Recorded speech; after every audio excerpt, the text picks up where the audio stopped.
మాయా గ్రామం. Welcome to my channel story world. అనగనగా ఒక ఊరు ఉండేది. ఆ ఊరి పేరు మాయా గ్రామం. ఈ గ్రామం పట్టణానికి దగ్గరగా ఉండటం వల్ల ప్రజలు వారి వారి అవసరాల నిమిత్తం ఈ ఊరి గుండా పట్టణానికి వెళ్ళవలసి ఉండేది. ఈ ఊరిలోని ప్రజలందరూ ఎంతో మోసపూరితమైన వారు. అందరూ కలిసికట్టుగా వచ్చిన వారిని మోసం చేసి పంపేవారు. అలా ఒకసారి గోపన్న అనే వ్యక్తి తన ఆవుని అమ్మడం కోసం పట్టణానికి బయలుదేరాడు. గోపన్న మాయాగ్రామం చేరుకునేసరికి చీకటైపోతుంది. దాంతో ఆ రాత్రికి అక్కడే ఉండాలనుకుంటాడు. అలా వెళ్తుండగా ఒక అతను ఎదురు పడతాడు. ఆయనతో గోపన్న, ఏవండి, నాకు ఈ ఊరంతగా తెలియదు. ఇక్కడ ఏదైనా మంచి వసతి గృహం ఉందా విశ్రాంతి తీసుకోవడానికి? ఏంటి, నువ్వు విశ్రాంతి తీసుకోవాలా? విశ్రాంతి తీసుకోవడానికి భవనం కావాలా? భవనం ఎందుకు? నాలా ఒక సుక్క మందేస్తే ఎక్కడైనా నిద్రపోవచ్చు అయ్యా అని అతను అనడంతో అతను మద్యం సేవించి ఉన్నాడని గోపన్నకి అర్థమవుతుంది. ఇంకెవరినైనా అడిగి కనుక్కుందామంటే అక్కడ మరెవ్వరూ ఉండరు. దాంతో గోపన్న, నువ్వు ఒక మంచి విశ్రాంతి భవనం చెప్తే నీకు దానికి 100 రూపాయలు ఇస్తాను. అబ్బా, నా మత్తంతా వదిలిపోయింది. కానీ 100 రూపాయలు కాదు, 400 కావాలి. ఏంటి, 400? ఇస్తే ఇవ్వు, లేకపోతే ఎల్లవయ్యా బాబు. సరే సరే, ఇస్తాను, చూపిద్దురా. సరే, నువ్వు ఇంకొంచెం ముందుకెళ్ళి ఎడం వైపు తిరుగు. ఈ విధంగా బాటసారి చెప్పడంతో గోపయ్య అక్కడికి వెళ్ళి చేరుకుంటాడు. గోపయ్య, అయ్యా, నేను పొద్దున వరకు ఈ భవనంలో విశ్రాంతి తీసుకుంటాను. సరేనండి అయ్యా, మరేమో 100 రూపాయలు అవుతుంది. ఈ ఆవుని అక్కడ చెట్టుకి కట్టేయండి అని చెబుతాడు. గోపయ్య ఆ విధంగానే చేసి వెళ్ళి నిద్రపోతాడు. ఉదయం లేచి బయటికి వెళ్తూ ఉండగా అక్కడుండే వ్యక్తి చెట్టుకు కట్టేసిన ఆవుని తీసుకెళ్తున్నాడు. గోపయ్య, అయ్యా, ఆ ఆవుని ఎక్కడికి తీసుకెళ్తున్నారు? ఇప్పుడు నేను బయలుదేరుతాను. ఆ ఆవుని అక్కడే ఉంచండి. ఏంటి, ఇది నీ ఆవా? ఇది నా చెట్టుకు పుట్టిన ఆవు, ఇది నాది. అయ్యా, నేను నిన్న రాత్రి వచ్చేటప్పుడు ఆవుని తీసుకొని వచ్చాను కదా. నువ్వు ఆవుని తీసుకొని రాలేదు, నువ్వు ఒక్కడివే వచ్చావు. ఇది నా చెట్టుకు పుట్టిన ఆవు. కావాలంటే ఎవరినైనా పిలిచి అడిగిస్తా ఉండు అని ఆ ఊరివాడైన సోమయ్యని పిలిపించాడు. ఏరా సోమయ్య, నా చెట్టుకి రోజు ఒక ఆవు పుడుతుంది కదా, ఇది నిజమా కాదా?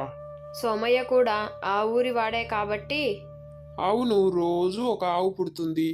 వాటిని సంతలో అమ్మేస్తారు కదా, ఏంటి ఈరోజు ఇంకా బయలుదేరలేదా అని సోమయ్య అదేదో నిజమైనట్టు గట్టిగా చెబుతాడు. దాంతో గోపయ్య, మీరంతా నన్ను మోసం చేయాలనుకుంటున్నారు.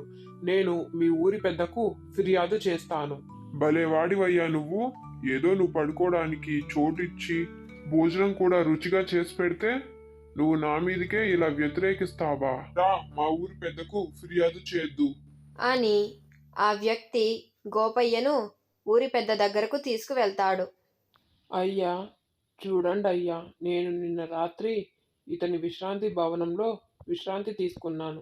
నా ఆవుని చెట్టు కింద కట్టేశాను. ఉదయం లేచేసరికి అతను అది తన ఆవు, అది చెట్టుకు పుట్టిందని చెప్తున్నాడు. ఊరి పెద్ద కూడా ఆ ఊరి వాడే కాబట్టి, అవునయ్యా, మా రాజయ్య చెట్టుకి రోజు ఒక ఆవు పుడుతుంది. దానికి ఈ ఊరి వారిమైన మేమే సాక్ష్యం. నీ తరపున ఎవరైనా సాక్షులు ఉంటే తీసుకునిరా అని అనడంతో కాసేపు గోపయ్యకు ఏమీ అర్థం కాదు. కొద్దిసేపటి తర్వాత తనకి రాత్రి దారి చూపించిన వ్యక్తి గుర్తుకు వస్తాడు. దాంతో ఆ వ్యక్తి దగ్గరికి వెళ్తాడు. ఆ వ్యక్తి దగ్గరికి వెళ్ళి జరిగిన విషయం మొత్తం చెప్తాడు. అయ్యో, అలా జరిగిందా అయ్యా? ఈ ఊరి వాళ్ళంతా అంతేనయ్యా, చాలా మోసపూరితమైన వారు. ఇక్కడికి ఎవరొచ్చినా వారి దగ్గర నుండి మొత్తం లాగేస్తారయ్యా. మీరు ఇక్కడికి ఎందుకు వచ్చారు?